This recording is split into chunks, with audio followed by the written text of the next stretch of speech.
Hello po sa lahat. Ito na naman si Inday mag voice record. Ayan. Yan po ang photo booth. Ayan, kung sino yung may gusto dyan magpa-picture. Ayan.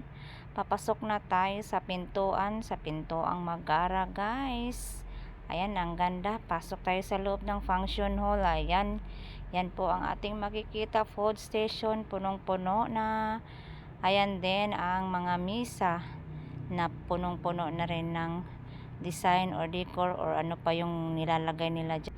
Dito rin na side, ang ganda ring tingnan. Ayan guys, talagang pag mayroon kang pera, ayan, bungga talaga yung birthday mo. Dito rin, ayan yung misa, punong-puno ng flower vase at saka mayroon ng mga upuan na maliliit para yan sa mga bata.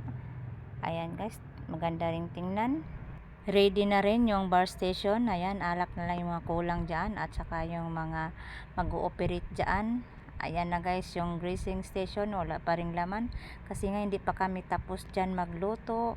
Ayan yung misa, ang ganda pong tingnan. Ayan, mayroon na mga flowers at saka ano ba yan, ilaw ba yan?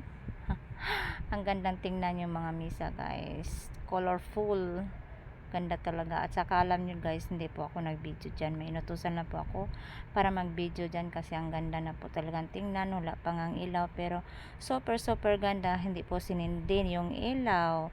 Ayan, makikita yung lid wall, ang ganda po ng lid wall guys. Ayan na talaga, super ganda. Oh, tingnan nyo, pag makasindi na yung lid wall dyan, ang ganda po talagang tingnan. Super bongga po ang birthday na yan.